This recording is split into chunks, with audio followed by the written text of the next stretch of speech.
The Treachery of Morgan.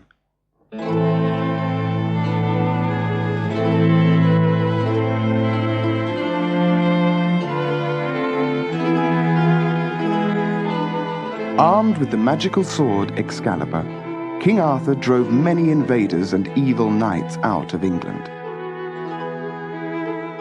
But he had one enemy more deadly than all the rest. Not an invading king or a murderous knight, but his own beautiful half-sister, Morgan le Fay. Morgan was a sorceress, and her black magic was every bit as strong as the good magic of Merlin the magician. She hated Arthur for fighting evil, and she hated Excalibur, the sword which made Arthur strong in battle and whose scabbard protected him from injury. One day, Arthur was riding out from Camelot with one of the knights of the Round Table, a Frenchman called Sir Accolon. "I shall show you the place where I received Excalibur from the Lady of the Lake," said Arthur, as their horses threaded their way down a tangled path to the shores of a lake. But is this the same place? Arthur wondered, for the lake seemed strangely different. Moored at the end of a crumbling jetty lay a huge black ship. A veiled woman stood on the bow, beckoning to them through the lakeside mists, as if to say, "Welcome, come aboard." Surprised and intrigued, the two men boarded the ship, and there they found a banquet waiting. "Were you expecting us?" asked Arthur, as the woman ushered them to the table. "Where are your crew? Where have you sailed from?" But their hostess neither spoke nor lifted her veil. Instead, she poured wine for them and filled their plates with the most delicious food. Two hammocks hung at the end of the cabin, and after Accolon and Arthur had eaten, all they wanted was to climb into them and rest.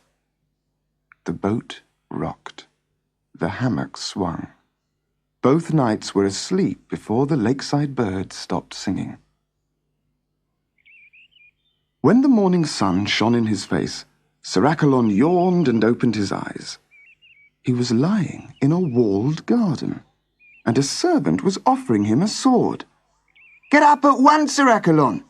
King Arthur bids you fight the evil white knight who is waiting in the great hall." Sir Accolon shook his head sleepily. "Look!" cried the servant urgently. "He has sent me to you with his magic sword, Excalibur. With this you'll destroy the white knight in a twinkling." "Oh, I'll put my armor on," said Sir Accolon. "Tell the white knight I shall fight him within the hour." Meanwhile, Arthur woke up and found himself not on the ship, nor in the walled garden, but chained up in a dungeon. A woman's voice shouted through the door, "Get up! Get up, Arthur, so-called king! To win your freedom, you must fight the Red Knight who's waiting in the great hall." Arthur's hand went to his side. He sighed with relief. "Thank goodness. Whoever locked me up here has left me my magic sword, Excalibur." He called out, "Very well. If I must fight, I shall." Within the hour, King Arthur had put on armor and climbed the stone stairs of the strange castle. His face was hidden by the visor of his helmet. So, too, was his opponent's face hidden as they met in the great hall. How could he know that the Red Knight was really Sir Accolon? And how could Sir Accolon know that the White Knight was his friend and king? Only Morgan le Fay, who had provided the meal aboard the black ship, knew that the true Excalibur hung at Accolon's waist, and that the sword by Arthur's side was an imitation without any magic. Around the room were long trestle tables, and the people seated at them watched the fight as if it were a sport to entertain them. With every clash of shields, the crowd gasped.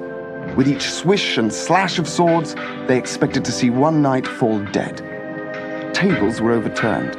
Wine spilled onto the floor. In Sir Accolon's hand, Excalibur tore open Arthur's armor as if it were paper.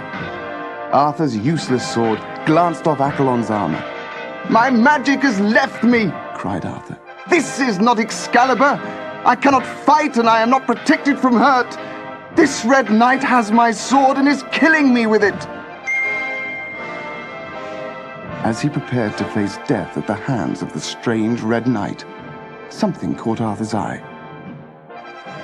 Out onto the minstrel's gallery stepped an old man, tall and grey-haired. It was Merlin the magician. Merlin raised his gnarled old hand, knotted with purple veins. Suddenly, Sir Accolon's sword snaked and twisted out of his grip. Arthur sprang forward, seized the sword, and lunged.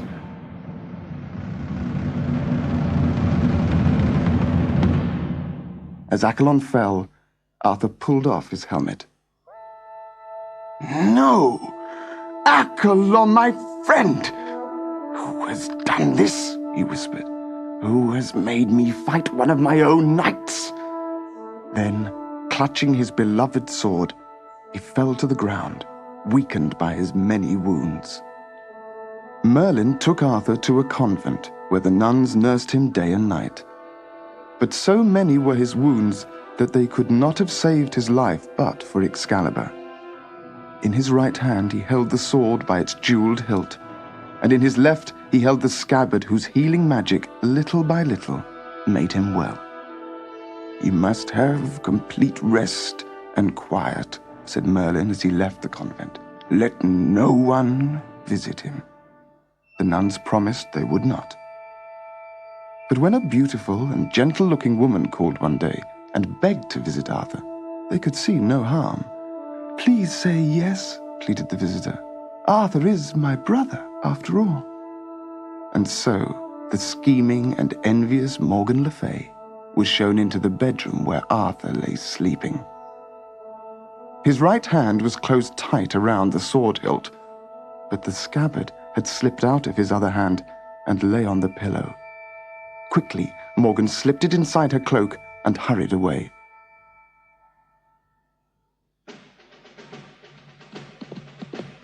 The sound of her horse galloping away woke Arthur, and he reached out to touch the scabbard which protected him from harm. It was gone. "Stolen!" he cried. "Somebody saddle me a horse! I must go after the thief!" "But your Majesty," exclaimed the nuns, "no one has been here except your sister, Morgan." Realizing the truth, Arthur rode after his treacherous sister, vowing to kill her for the evil trick she had played on him and on Accolon. His horse was fast, and he gained on Morgan with every mile. She left the cart track and rode to the edge of a swampy lake. Taking the scabbard from under her cloak, she flung it into the oozing mud, where it sank out of sight. "Never again shall my brother be protected from his injuries." And all the beauty went out of her face forever. Closer and closer came Arthur, but Morgan the sorceress only swirled her cloak around her head and turned herself and her horse into a white bluff of rock. Arthur glanced at it as he rode past, but galloped on. And when, after many days, he had not found his sister, he rode home sadly to Camelot. But he vowed revenge, and swore that one day he would overcome the evil magic of Morgan Le Fay.